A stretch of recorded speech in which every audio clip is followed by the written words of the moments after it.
Hi folks, my name is Tony and I fix ATVs. I'm pretty good with wiring. I've always been in like electronics and so forth, and I've received this one here. So this is a 2014 Polaris Ace. It is the original, meaning it's a 500cc. Gentleman had it and was working well. Parked it for a couple of weeks. Went to go and start it. It would turn over, but it wouldn't start. So a little more detail on that. There was no, the fuel pump would not kick on in the accessories position where it should kick on for like 3 seconds.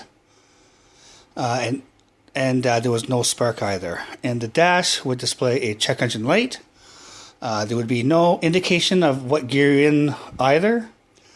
And when you go to the code board, like if you look up, you can see like when there's a check engine light, you can see what the code is.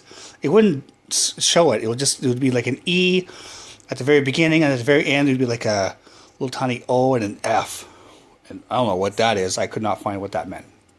In any event, there were some videos out there about the 570 or the 900 Ace having wiring issues.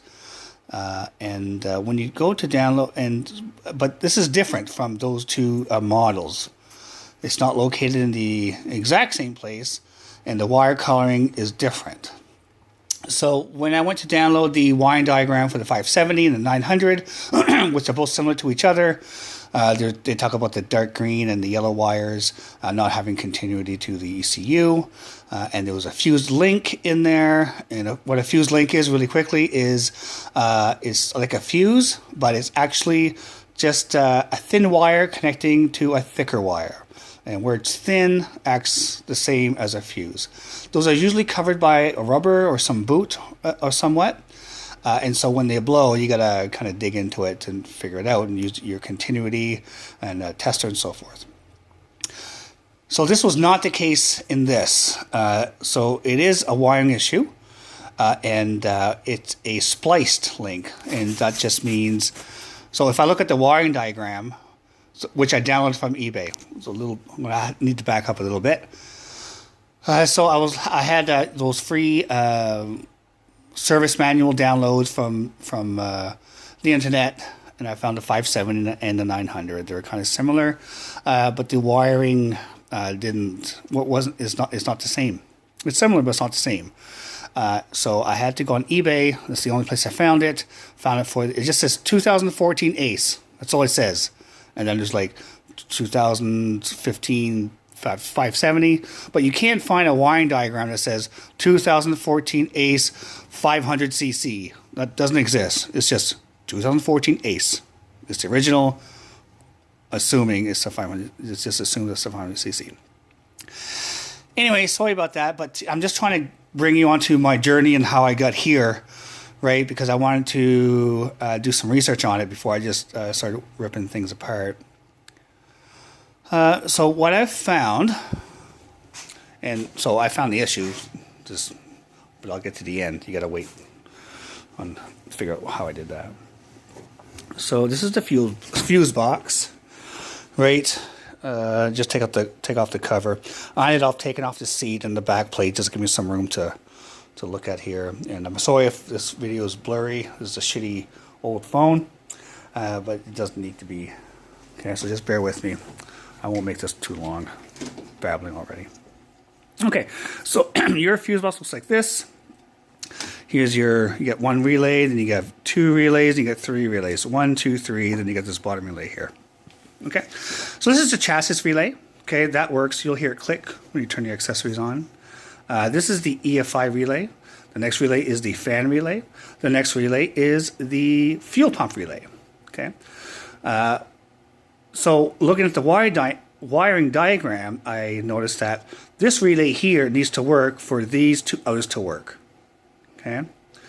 So what I did for fun, I just bypassed this relay.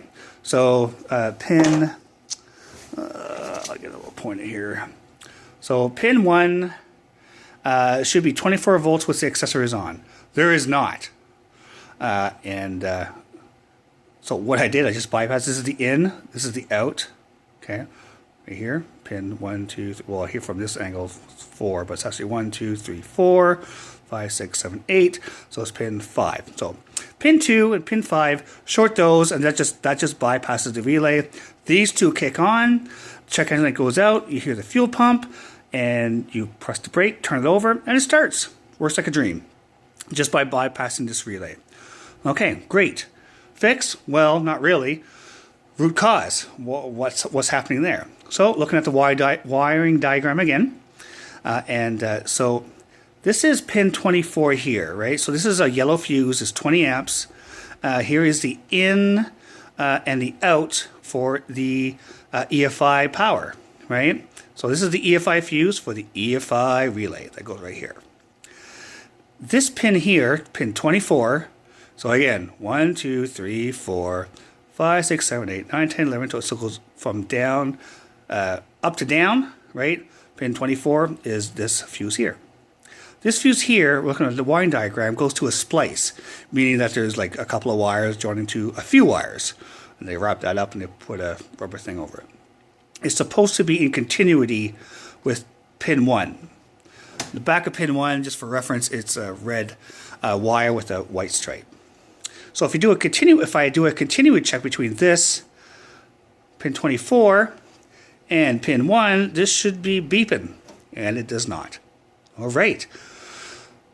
What's in common with this and pin 24 and pin 1 should have continuity, and there's not.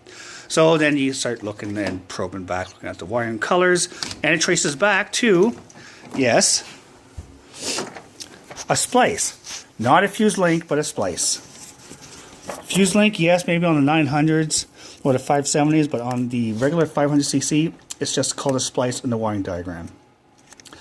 So it's basically, and this one here is actually 3 wires going to 3 wires. But on a wiring diagram, for some reason, it says 2 wires going to 4 wires. But you see how this one curves around here? So I'm looking at specifically right here. Okay.